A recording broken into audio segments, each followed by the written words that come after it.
नमस्कार। आकाशवाणी से प्रस्तुत है समाचार प्रभात।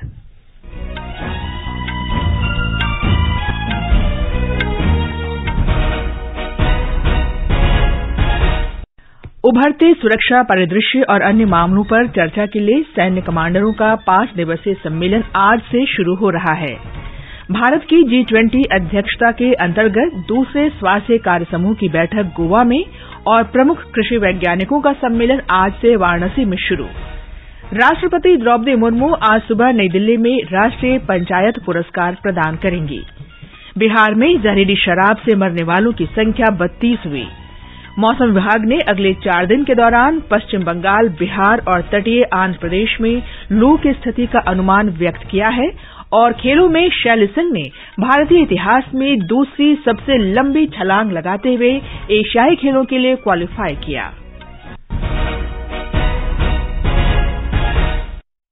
समाचार प्रभात के साथ मैं कनकलता। सैन्य कमांडरों का द्विवार्षिक सम्मेलन 2023 का पहला संस्करण आज से हाइब्रिड प्रारूप में शुरू होगा। 5 दिवसीय यह सम्मेलन 21 अप्रैल तक चलेगा।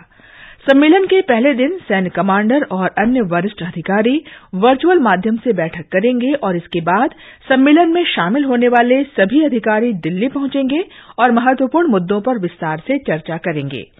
हमारे संवाददाता ने बताया है कि सेना प्रमुख, नौसेना प्रमुख और वायुसेना प्रमुख भी इस सम्मेलन को संबोधित करेंगे।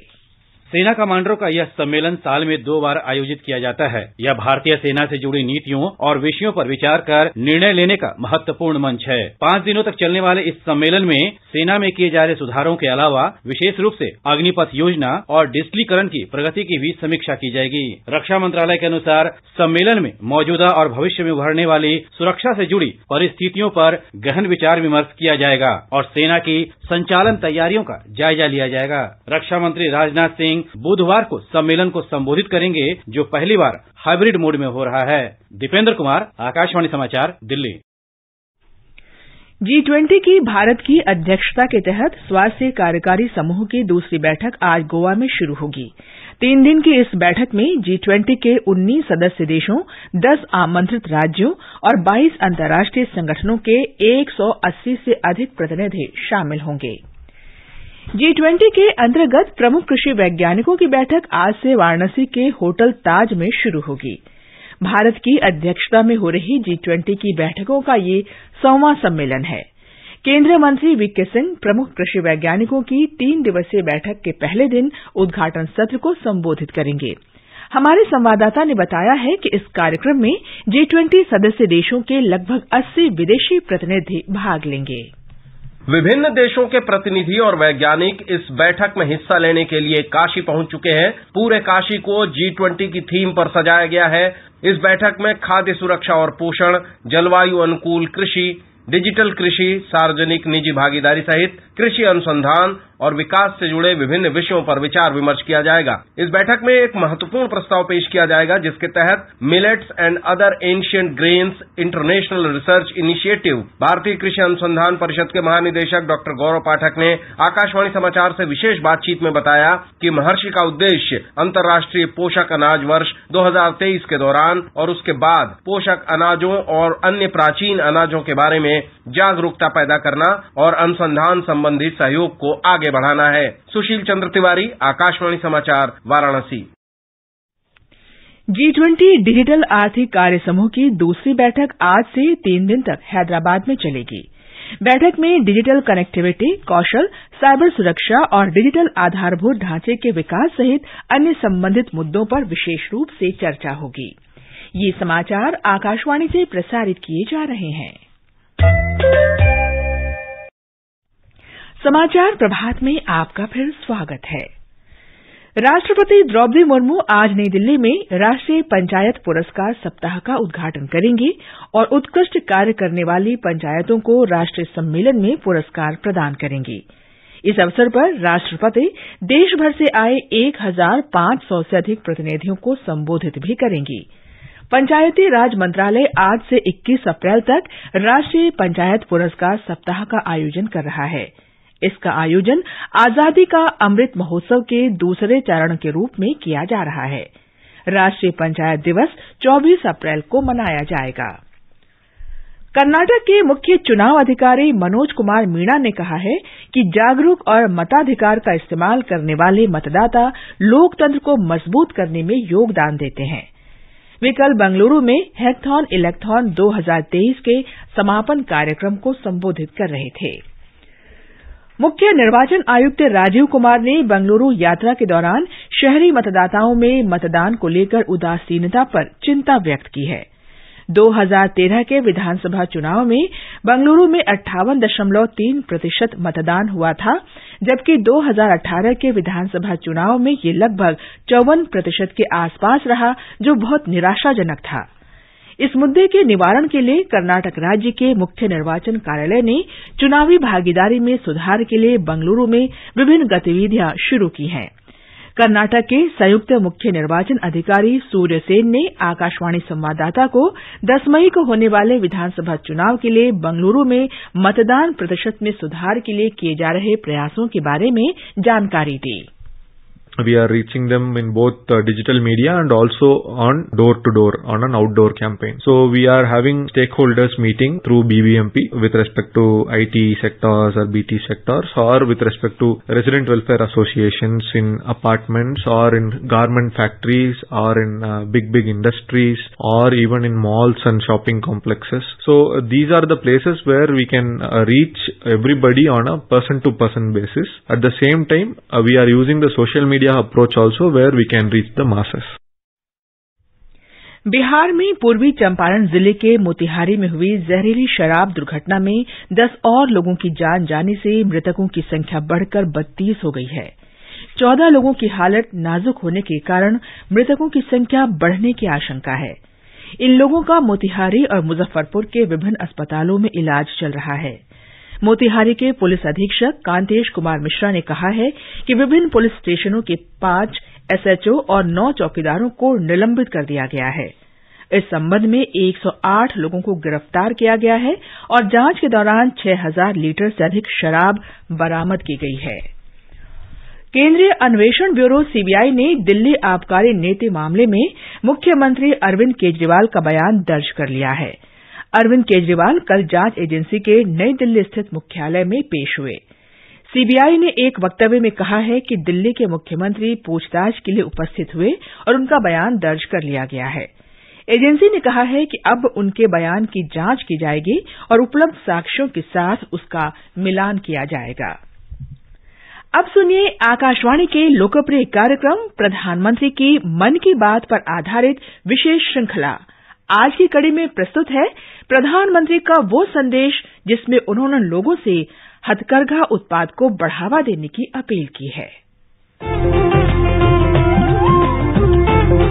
लोग, आवाज और सीधा संवाद, यानी आपके हम सबके मन की बात। जी हाँ, ऐसे ही करोड़ों लोगों से जुड़ जाते हैं हमारे प्रधानमंत्री हर महीने मन की बात प्रोग्राम के साथ। आकाशवाणी पर ये सिलसिला इस महीने यानी अप्रैल में 100वीं कड़ी के साथ जारी रहेगा। इसी विशेष मौके पर मन की बात कार्यक्रम से प्रधानमंत्री के चुनिंदा संबोधनों को फिर प्रस्तुत किया जा रहा है।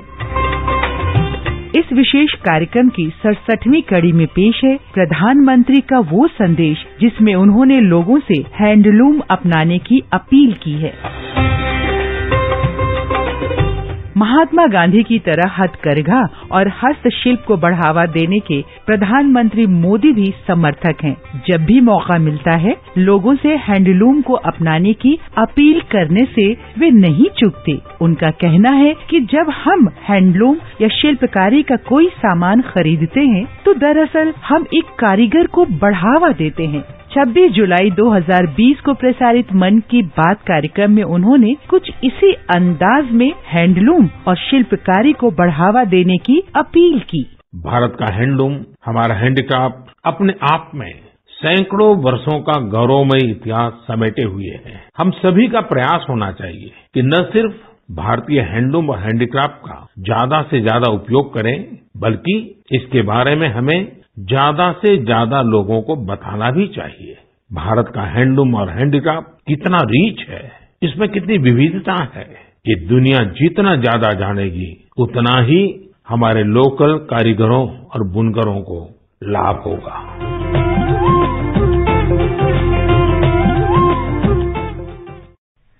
मन की बात पर आधारित विशेष श्रृंखला आप सुन सकते हैं प्रतिदिन सुबह 8 बजे समाचार प्रभात में और रात 8:45 बजे समाचार संध्या में। सौराष्ट्र तमिल संगमम आज से गुजरात के सोमनाथ में शुरू हो रहा है। केंद्रीय रक्षा मंत्री राजनाथ सिंह 10 दिन तक चलने वाले संगमम का उद्घाटन करेंगे। इस अवसर पर तेलंगाना की राज्यपाल तमिलिसाई सौंदरराजन, गुजरात के मुख्यमंत्री भूपेंद्र पटेल और केंद्रीय मंत्री मनसुख मांडविया भी उपस्थित रहेंगे।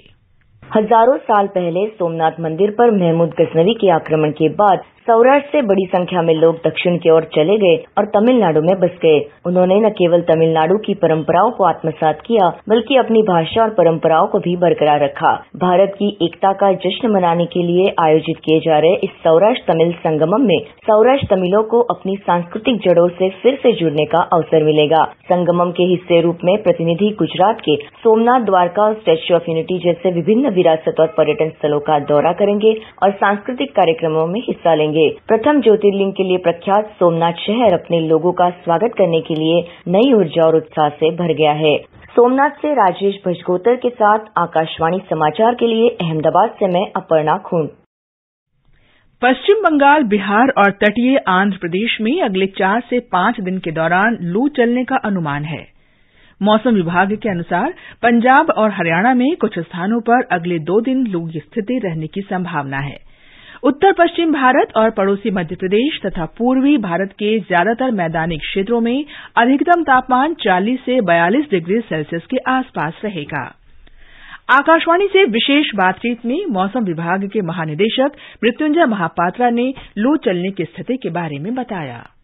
पूर्वानुमान यही है कि वेस्ट बंगाल और बिहार में हीटेड कंडीशन नेक्स्ट 3 डेज के लिए हो सकता है, मगर उड़ीसा और सेंट्रल पार्ट में थंडरस्टॉर्म एक्टिविटी एक्सपेक्टेड है, जिसकी वजह से टेम्परेचर फॉल हो सकता है। नॉर्थ वेस्ट इंडिया में भी एक वेस्टर्न डिस्टर्बेंस अभी मूव कर रहा है। हरियाणा, पंजाब में आज और कल थंडरस्टॉर्म और रेन होने की भी संभावना है।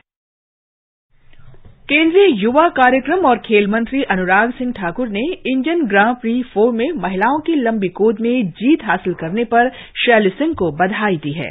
श्री ठाकुर ने ट्वीट में कहा कि 6.76 मीटर के व्यक्तिगत प्रदर्शन के साथ वे भारत की दूसरी सबसे लंबी छलांग लगाने वाली खिलाड़ी बन गई हैं और एशियाई खेलों के लिए क्वालीफाई कर लिया है। और अब समाचार पत्रों की सुर्खियों के साथ हैं विशाल शर्मा। धन्यवाद कनक। दिल्ली के मुख्यमंत्री केजरीवाल से शराब नीति पर पूछताछ अखबारों के आज पहले पन्ने पर है। नवभारत टाइम्स ने लिखा है 9.5 घंटे में सीबीआई ने पूछे 56 सवाल। हिंदुस्तान की सुर्खी है आपका हंगामा।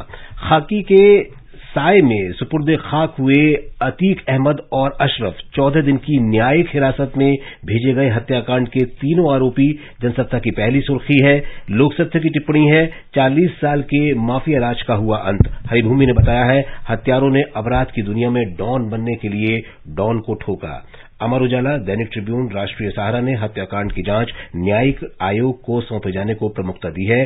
कर्नाटक के पूर्व मुख्यमंत्री जगदीश शेट्टर के विधायक पद से इस्तीफे की खबर जनसत्ता और राष्ट्रीय सहारा सहित कई अखबारों के पहले पन्ने पर है।